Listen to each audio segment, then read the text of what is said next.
This is the birthday of that great master whose life has inspired us and brought us to this path. I met him more than 41 years ago, in 1948, in Los Angeles. It was an earth-shaking experience for me. And then I came upon Autobiography of a Yogi. And when I read that book, the experience, I'm sure, is one that you've all shared.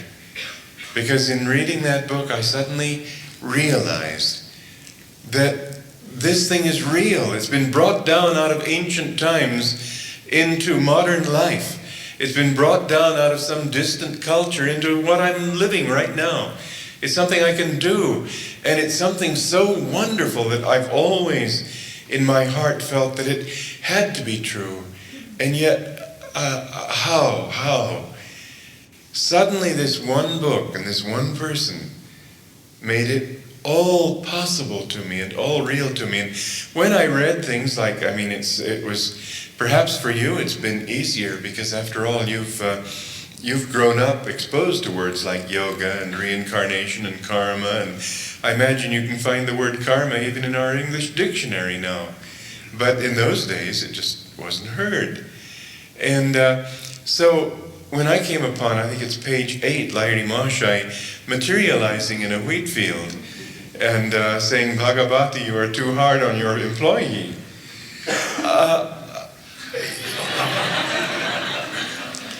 You'd think that I would just say no, but I couldn't. There was something so compelling, so sweet, so full of real feeling, real humility, real devotion, that I felt, well, I can't accept it, but I can't reject it. And I came to things like Babaji living hundreds of years. I just had to say, well, it's beyond my experience. But whatever this man says, I have to accept. Well, I lived with him, and many times I spent many times with him, and many times we talked alone together and talked about the teachings and he told me so many stories about different people, different saints. But always what I found was that he was the same. Just as when he wrote about Ananda Mohima, saying I was ever the same, so I would see him ever the same. He could be laughing, he could be wise, he could be just sweetly telling stories, he could be scolding somebody.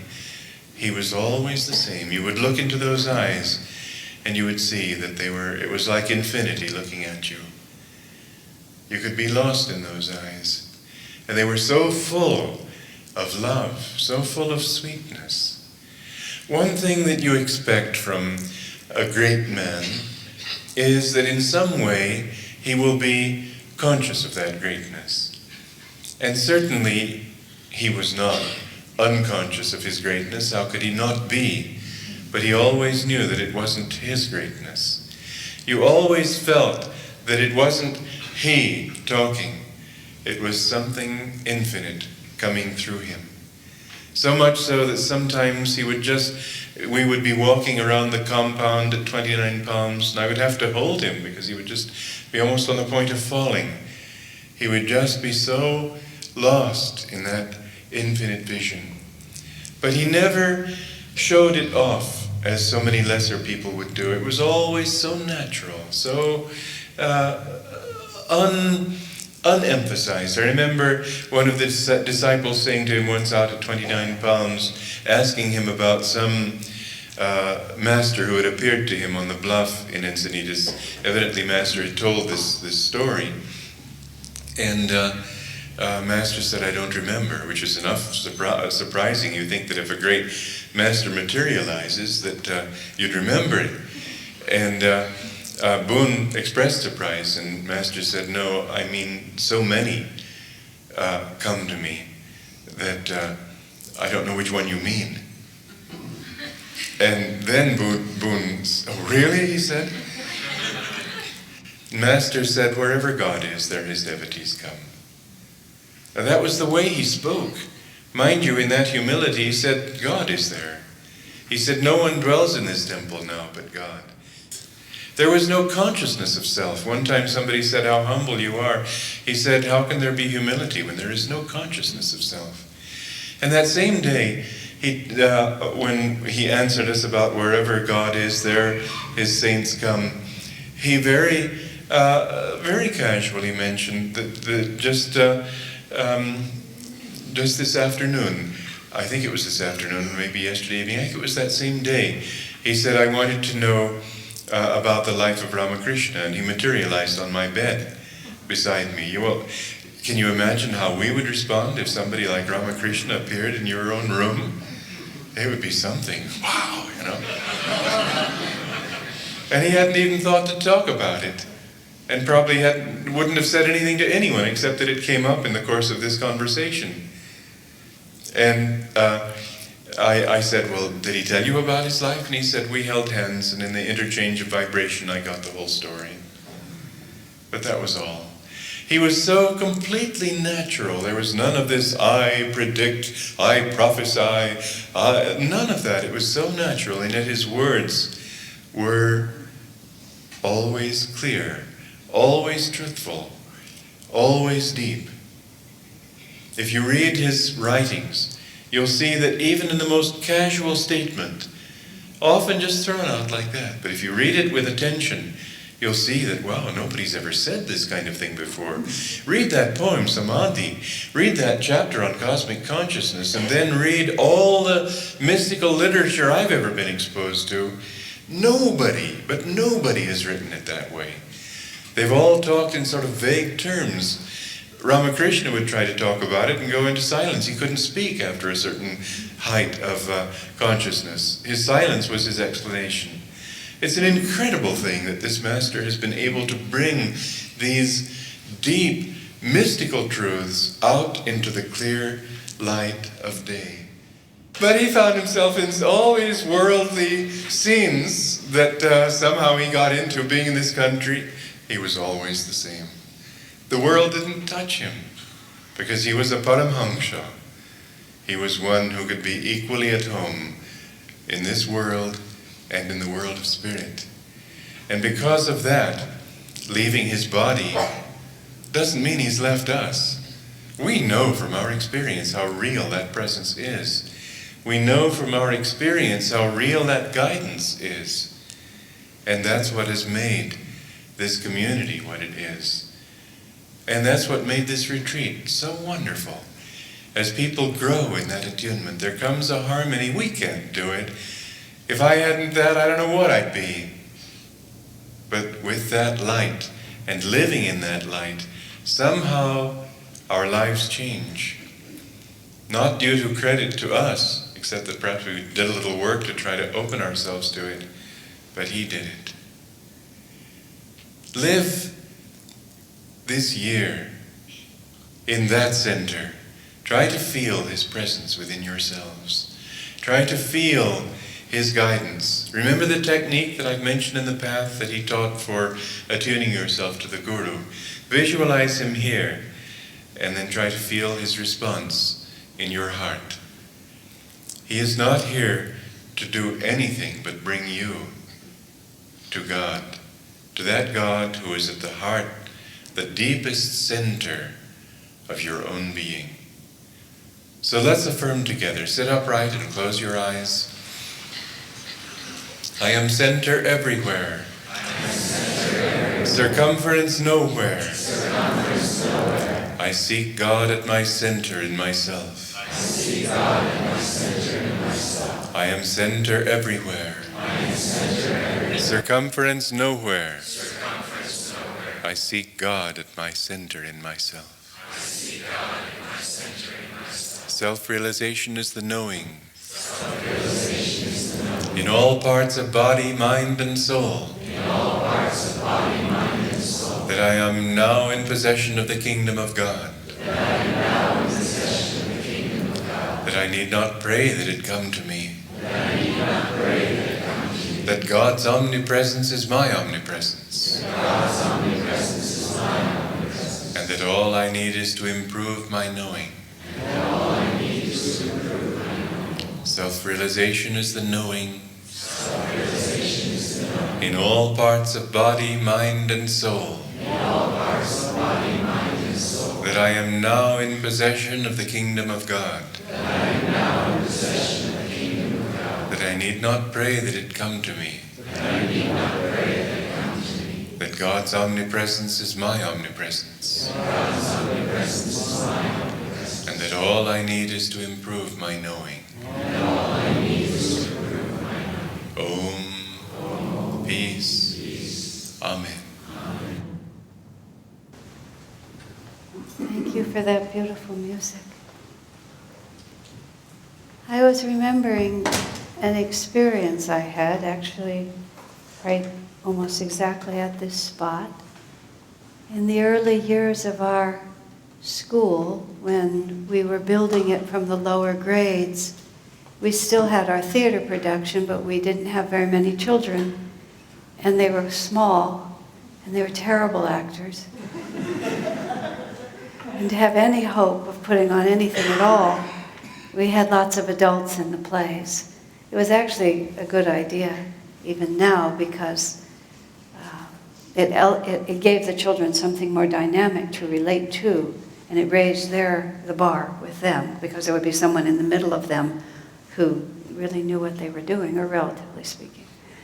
And we were doing the life of Jesus, which we did in a very dynamic way, and that was when Matthew Sloan was still with us in the school. Many of you know him. He was a trained actor, an Englishman, and he played Jesus. He played Jesus beautifully, which is not an easy part to play.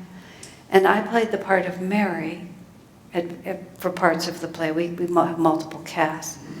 And Gary was Joseph, and we put an extra scene into the play, which nobody ever talks about when Joseph died, but in our play, Joseph died.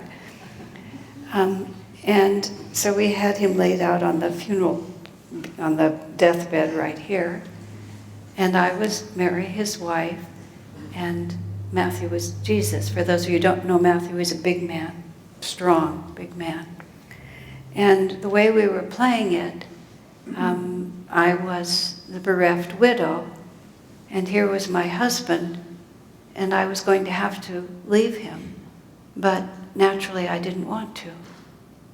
And because Matthew was such a good actor, and I knew he was, and a strong man, I was able to completely surrender to the reality of the moment. I didn't have to think about being myself. I really, as a thespian in past lives, I sort of have that in me. And I was just married, and my husband was dead, and I didn't want to leave him. And then Matthew just grabbed me from the back and pulled me away, like this. And I'll just never forget that feeling, because I was simply not going to go, and nothing in me cooperated with him, except he had greater power than I, and he just simply took me away. And I was contemplating this evening, what is it exactly that the Guru does for us? Because the more we really try to tune into the state of freedom that they have and that they want us to have,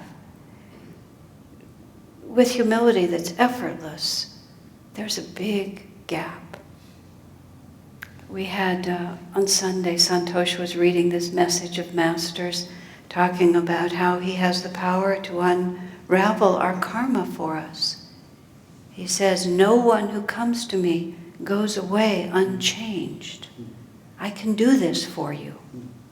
But you are also going to have to work very, very hard. And then the last line in that reading is, and you'd better get going, because you have a long way to go. On one hand, they're always telling you, you can be free, you can be free. But on the other hand, with effortless humility, we have a long way to go. I mean, just think of, well, don't think of it, but, just for a moment, attachments, desires, fears, hungers, longings, unresolved. The list is enormous, isn't it? And every one of those, you see, is the measure of the distance between ourselves and the divine. But somewhere in this process, something bites us. You know, just something bites us. We were talking about ticks the other day. I bear the unique distinction of having been bitten by a tick in Assisi, Italy, twice. They claim they don't have ticks. They have 2.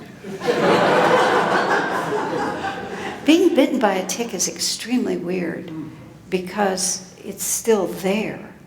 You know, it's like something is bothering you, and then finally you realize there's a living creature who has burrowed his way, in my case, always into a very inconvenient spot.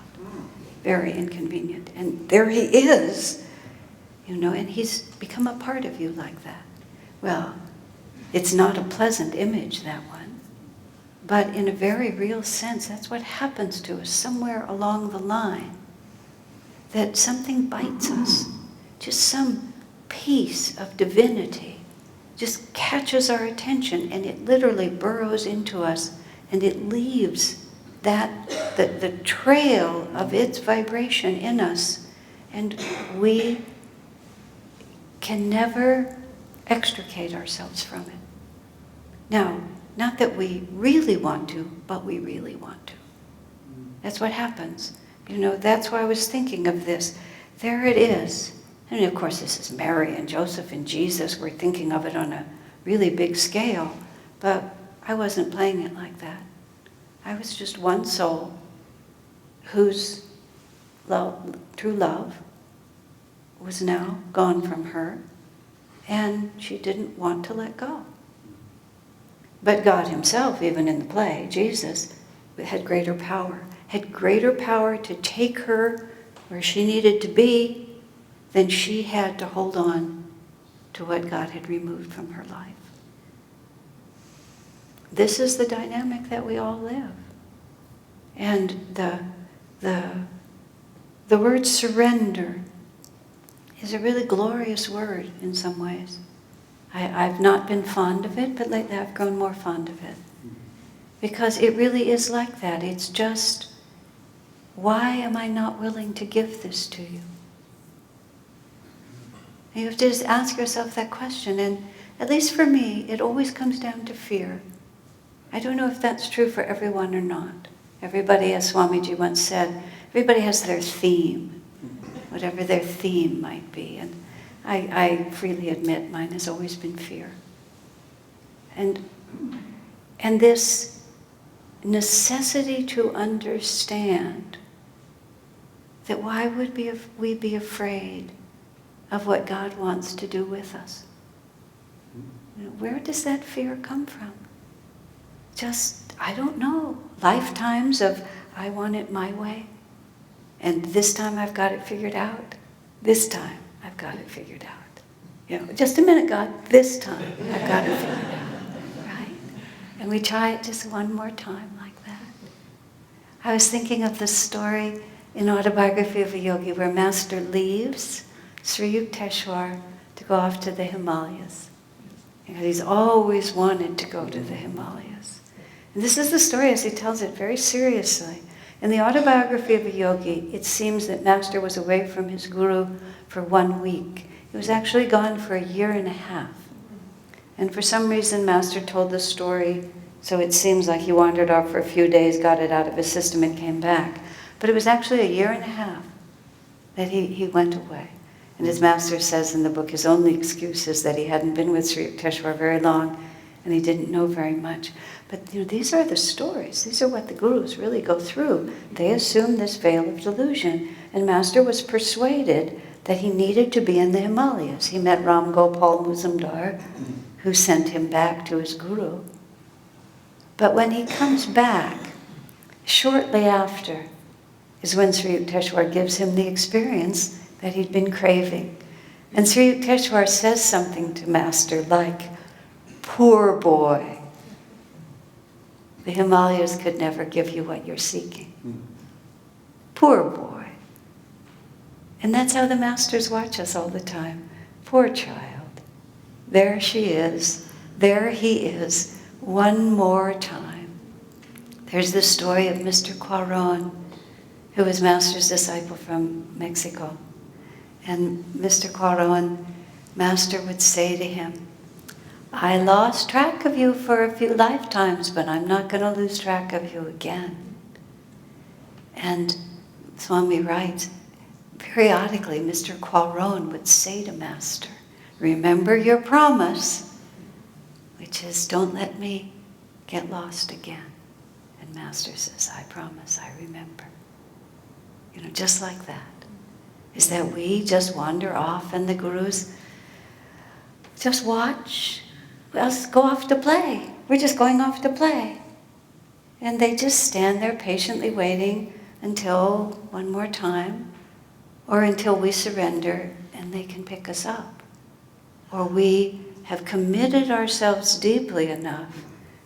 I faced a temptation when I was very early on the path, 1972, 1973, when everything was pretty chaotic inside my little brain.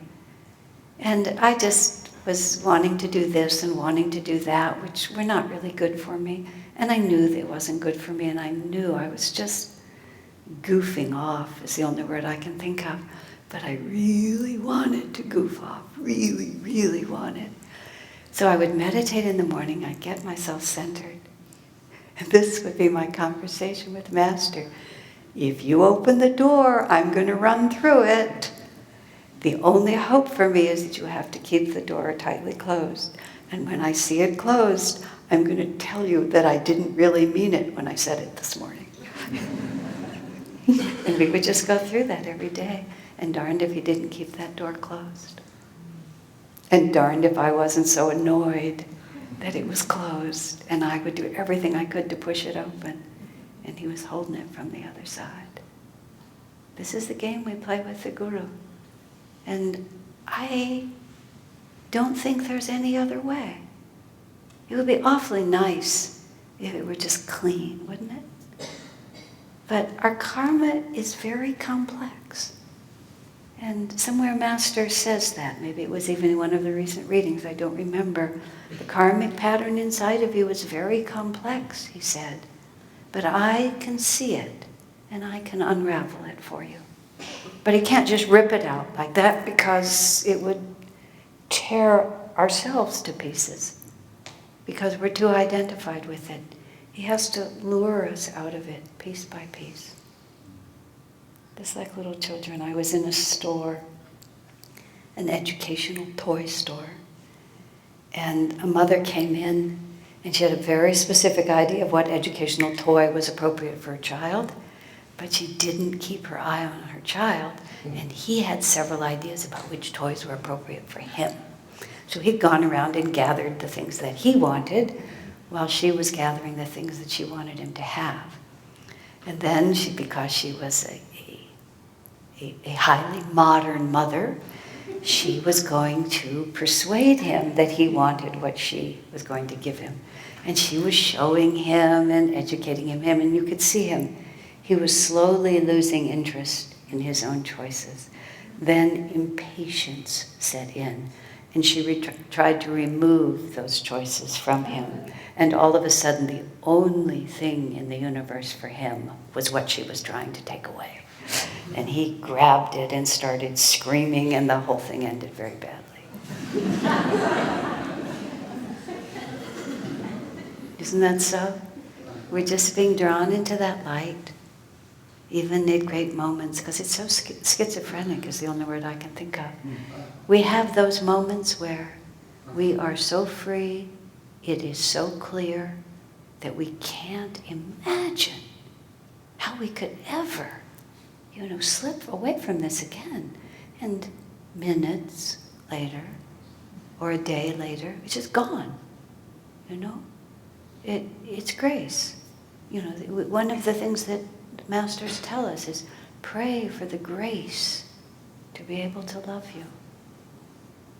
Because it's not something that we can will ourselves to. It's given to us. And then pray to remain in that state of grace. So that even though all of us is yearning this way, we feel those strong arms of the divine just walking us backwards. And just let it go, because we feel those strong arms of the divine around us. That's the only way. It has to come from our true knowing of it. You can will yourself a certain distance, and you should will yourself as far as you possibly can. Master said you must work hard and you better get on with it because you have a long way to go. So you can will yourself a certain distance, but the final freedom is grace. And pray for that grace. Pray for nothing else. Just pray for that grace. Give me the grace to love you. Give me the grace to know how you love me. Because in that is everything that we see.